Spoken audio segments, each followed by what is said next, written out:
এরপর আমরা নেক্সট যেটা করতে চলেছি সেটা হলো কি না, সেটা হলো ট্রান্সফরমেশন অফ কোঅর্ডিনেট সিস্টেম, অর্থাৎ স্থানাঙ্ক ব্যবস্থার পরিবর্তন। Transformation of coordinate system, transformation of coordinate system.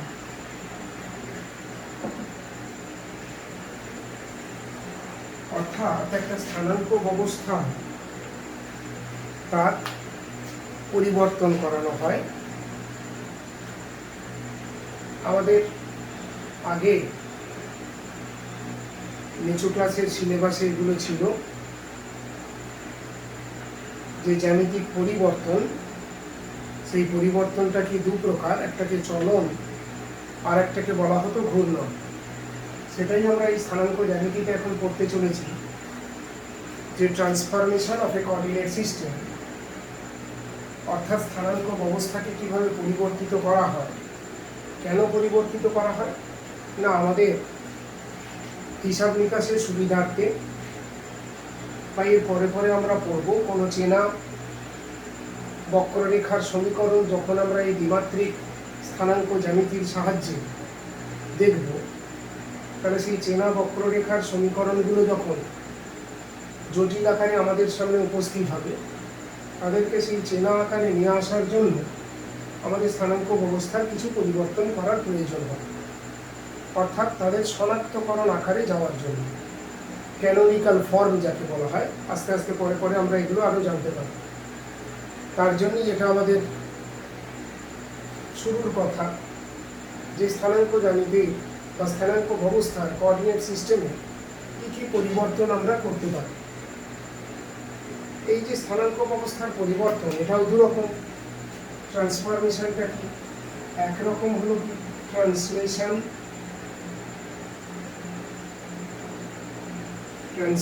Of origin, অর্থাৎ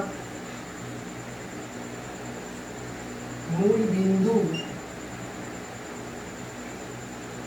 স্থানান্তরিতকরণ। 2 নম্বর হলো রোটেশন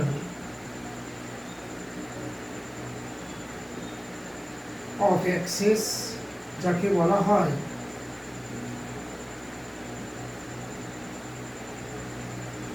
ঘূর্ণন, অক্ষের ঘূর্ণন। অর্থাৎ দুই ভাবে আমরা স্থানাঙ্ক ব্যবস্থাকে চেঞ্জ করতে পারি। আলাদা আলাদা করে দুটো রকম কি, একটা হলো মূলবিন্দুর স্থানান্তরিতকরণ, আমরা কার্টেজীয় স্থানাঙ্ক ব্যবস্থার ক্ষেত্রে বলছি এখানে। এটা 2 ডাইমেনশনাল রেক্ট্যাঙ্গুলার কার্টেসিয়ান কোঅর্ডিনেট সিস্টেমের ক্ষেত্রে আমরা এই ট্রান্সফরমেশনকে দুটো ভাগে ভাঙছি। একটাকে বলা হচ্ছে ট্রান্সলেশন অফ অরিজিন বা মূলবিন্দুর স্থানান্তরিতকরণ, আর একটাকে বলা হচ্ছে রোটেশন অফ অ্যাক্সিস, অর্থাৎ অক্ষগুলির ঘূর্ণন।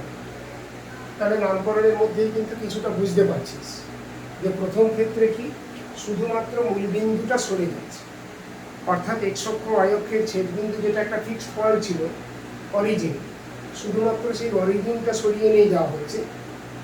অক্ষগুলো কি, তাহলে অরিজিন তো সরলে অক্ষগুলো সরবেই, তাহলে অক্ষগুলোর কি ডাইরেকশনের কোনো চেঞ্জ হচ্ছে না, অর্থাৎ অক্ষগুলির দিকের কোনো পরিবর্তন হচ্ছে না। যে অক্ষগুলির দিক অপরিবর্তিত রেখে শুধুমাত্র মূলবিন্দুটাকে এক বিন্দু থেকে অন্য বিন্দুতে স্থানান্তরিত করবে, স্থানাঙ্ক ব্যবস্থার যে পরিবর্তন হয় সেটাকেই বলা হয় মূলবিন্দুর স্থানান্তরিতকরণ বা ট্রান্সলেশন অফ অরিজিন। তাহলে ট্রান্সলেশন অফ অরিজিনটা কি না, শুধুমাত্র মূলবিন্দুটা একটা বিন্দু থেকে অন্য জায়গায় সরিয়ে নিয়ে যাওয়া হবে, whereas the direction of the axis remains unaltered। যে অক্ষগুলির দিক অপরিবর্তিত রেখে শুধুমাত্র অরিজিনটাকে শিফট করা হবে from a point to another point, একটা পয়েন্ট থেকে অন্য একটা পয়েন্টে শিফট করা হবে। Then translation of origin, the transformation of the coordinate system। তাহলে কিরকম আমরা দেখলাম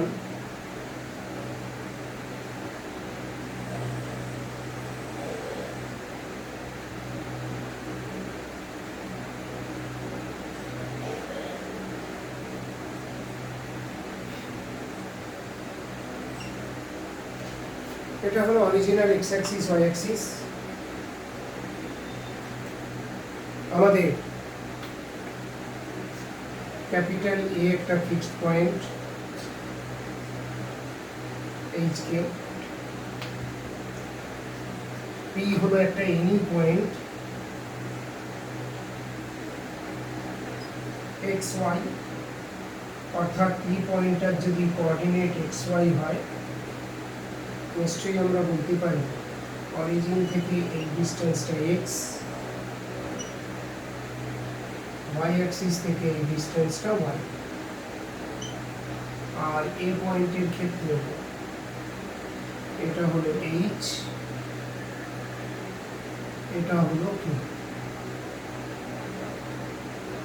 এখন এই এক্স অ্যাক্সিস ওয়াই অ্যাক্সিস কি হলো,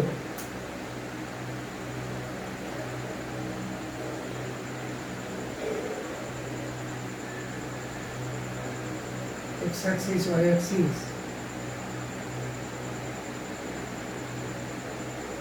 একটু আগে যেটা বলা হলো শিফট করে গেল, ও পয়েন্টটা শিফট করে গেল এই পয়েন্টে, মানে এখন নিউ অরিজিন হয়ে গেল এ পয়েন্ট, আর পরিবর্তিত এক্স অক্ষ হয়ে গেল এটা,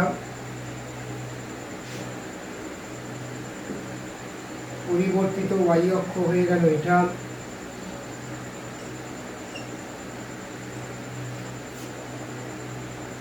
আর এর ফলে পি বিন্দু যেটা ছিল পি পয়েন্ট, তার হয়তো কোঅর্ডিনেটটাও তো চেঞ্জ হবে, সেটা ধরে নিলাম এক্স প্রাইম ওয়াই প্রাইম। তাহলে যদি এখন এই new X axis new Y অ্যাক্সিসের সাপেক্ষে পি পয়েন্টের কোঅর্ডিনেটটা চেঞ্জ হয়ে গিয়ে এক্স প্রাইম ওয়াই প্রাইম হয়, অবশ্যই এক্স প্রাইম বলতে আমরা এই ডিস্টেন্সটা বুঝবো, ওয়াই প্রাইম বলতে আমরা এই ডিস্টেন্সটা বুঝবো।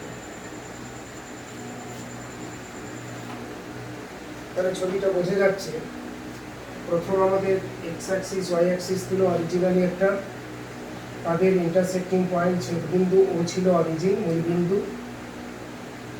ওই স্থানাঙ্ক ব্যবস্থার অক্ষ দুটির সাপেক্ষে ক্যাপিটাল এ বিন্দুর স্থানাঙ্ক ছিল এইচ কে, আর পি একটা বিন্দুর স্থানাঙ্ক ছিল এক্স ওয়াই।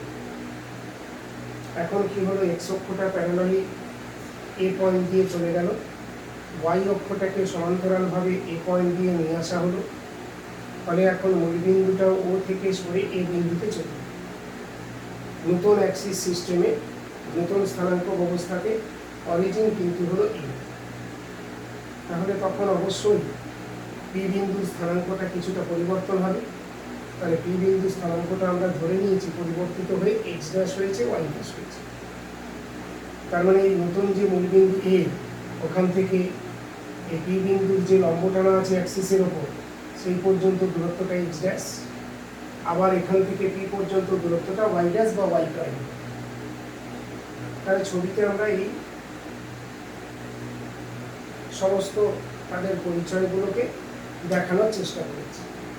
তাহলে ছবি থেকে একটা জিনিস আমরা পরিষ্কার দেখতে পাচ্ছি কি না, স্পষ্ট আমরা বুঝতে পারছি এক্স ড্যাশ যদি এটা হয় তাহলে নিশ্চয়ই এক্স ড্যাশ এটা, অর্থাৎ X is equal to X dash plus H, আবার ওয়াই ইজ ইকুয়াল টু নিশ্চয়ই Y is equal to Y dash plus T. তার মানে ওই পুরনো স্থানাঙ্ক এবং নতুন স্থানাঙ্কের সঙ্গে মূলবিন্দুর যে অবস্থান পরিবর্তন হয়েছে তার যে ভুজকটি, তার সঙ্গে একটা সম্পর্ক, অর্থাৎ এটাকে বলতে পারি স্থানাঙ্ক ব্যবস্থার পরিবর্তনের নিয়ম। তার মানে আমি যদি এখানে এক্স আর ওয়াইটা জানি, আর মূলবিন্দুটা কোথায়, মানে মূলবিন্দুটা ওটা কোন বিন্দুতে স্থানান্তরিত হয়েছে জানি, মানে এইচকে জানি, তাহলে কিন্তু নতুন ব্যবস্থার সাপেক্ষে তার স্থানাঙ্কটা লিখতে পারবো, তার স্থানাঙ্কটা নির্ণয় করতে পারবো এই সমীকরণ থেকে। X is equal to X dash plus H, Y is equal to Y dash plus.